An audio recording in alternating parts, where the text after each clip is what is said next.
Hello నమస్తే రాయలసీమ ఆంధ్ర తెలుగు అమ్మాయి కేరళ వంటలకి స్వాగతం అండి. ఎలా ఉన్నారండి? మేము కూడా బాగున్నాము. ఇక్కడ చాలా ఎండలు ఉన్నాయి దుబాయ్ షార్జాలో. అందుకని వంటలు తక్కువ టైంలో చేస్తున్నానండి. మార్నింగ్ లేదా నైట్లో అలా చేస్తున్నాను. ఈరోజు ఒక పచ్చడి చేసుకుందాము, అది చూపిస్తామని వచ్చానండి. ఇది నా ఓన్ పచ్చడి, అంటే తెలంగాణలో లేదు, ఆంధ్రాలోనూ లేదు, యూట్యూబ్లో కూడా చూడలేదనమాట. ఇలాగా ఎప్పుడు పచ్చి మామిడికాయ ఇలాగన్నీ పల్లీలన్నీ చూడడం నాకు తెలియదు. నేనైనా కానీ ఏదో నా ఐడియాతో చేస్తున్నాను, చూపిస్తాను చూడండి. దానికి కావాల్సింది ఇది అండి, దొండకాయలు ఒక పావు కేజీ దొండకాయలు తీసుకున్నాను. ఒక పెద్ద టమాటా తీసుకున్నాను.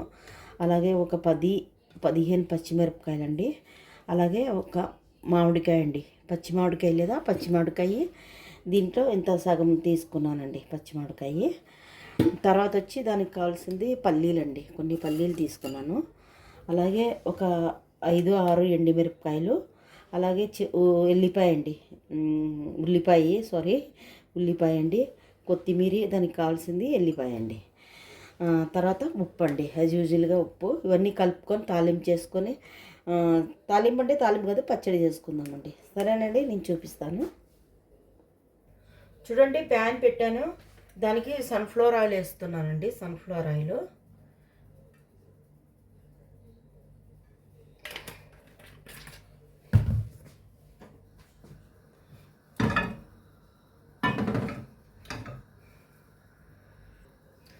చూడండి, నూనె కాగిందనమాట. అందులోకి పచ్చిమిరపకాయలు అలాగే ఎండుమిరపకాయలు వేసుకున్నామండి. అవి వేసిన తర్వాత అలాగే దొండకాయలు కూడా వేసేద్దామండి. పల్లీలు ఆల్రెడీ ఫ్రై చేసి పెట్టుకున్నాను కాబట్టి అవి ఫ్రై చేయాల్సిన అవసరం లేదండి.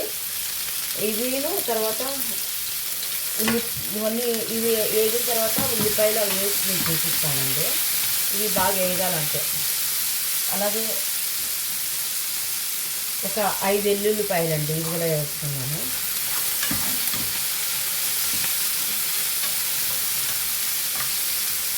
వేగిన తర్వాత చూపిస్తానండి.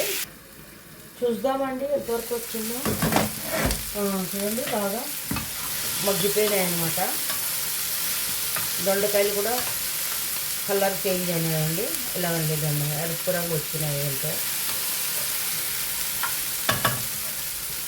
ఇప్పుడు ఇవి వేసుకుందామండి, ఇవన్నీ వేసేసుకుందాము. మామిడికాయ, టమాటాలు, ఉల్లిపాయ.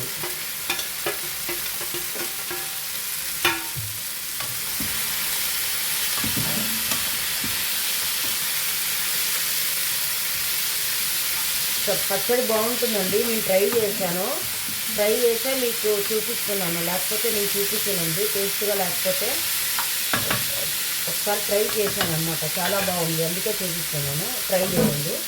ఇది కొంచెం మగ్గిన తర్వాత చూపిస్తానండి. చూద్దామండి ఎంతవరకు వచ్చిందో. చూడండి, బాగా మగ్గిపోయినాయి, అడుగు కూడా అంటుతున్నాయండి. బాగా మగ్గిపోయాయండి. టమాటాలు మొత్తం అన్నీ మెత్తగా బాగా మగ్గిపోయాయి. కొంచెం చల్లగా అయిన తర్వాత ఇది నేను మిక్సీలో వేసి చూపిస్తానండి. మాకు ఇక్కడ రోల్ లేదండి, రోల్ ఉన్నా కూడా దంచకూడదు అనమాట. ఇక్కడ చిన్న రోల్ ఉంది, అందులో ఇదైతే పట్టమన్నమాట. ఇంకా నేను మిక్సీలోనే వేసుకోవాలి, ఇంకా వేరే మాకు ఇది లేదనమాట, ఆప్షన్ లేదు. అందు గురించి చూపిస్తానండి నేను. ఇవి కొంచెం కచ్చాబచ్చాగా దంచుకున్నాను, మెత్తగా దంచకూడదు అనమాట. దాని తర్వాత ఇవి వేసుకొని మనము బరుగ్గా రుబ్బుకుందామండి. చట్నీ మెత్తగా రుబ్బితే బాగుండదండి, పేస్ట్ లాగా. చూపిస్తాను చూడండి, అయ్యింది, ఎంత బాగా అయ్యిందో చూసారా. ఇందులోకి మనం లేదా దీనిపైన ఉల్లిపాయలు వేసుకుంటే ఇంకా బాగా అన్నంలోకి కానీ ముద్దలోకి కానీ నమలడానికి చాలా బాగుంటుందండి. అలాగే ఇది మనం ఉల్లిపాయలు వేసుకొని ఇందులోకి మజ్జిగ వేసుకొని తిన్నా, పెరుగు వేసుకొని తిన్నా, ఇది నంచుకొని తిన్నా చాలా టేస్టీగా ఉంటుందండి. ఒకసారి ట్రై చేయండి, ట్రై చేసి చూడండి, అప్పుడు తెలుస్తుంది. చాలా మంచి టేస్ట్ అండి, చాలా బాగుంటుంది. ఓకేనండి, ఈ ఆంధ్ర తెలుగమ్మాయి కేరళ వంటలకి అలాగే స్వాగతం అనే వస్తుంది. చూడండి, లైక్ చేయండి, సబ్స్క్రైబ్ చేయండి. ఓకేనండి, ప్లీజ్ ఒకసారైనా ట్రై చేసి చూడండి. ఓకే, నచ్చకపోతే అప్పుడు మీరు లైక్ చేయొద్దండి. ఓకే.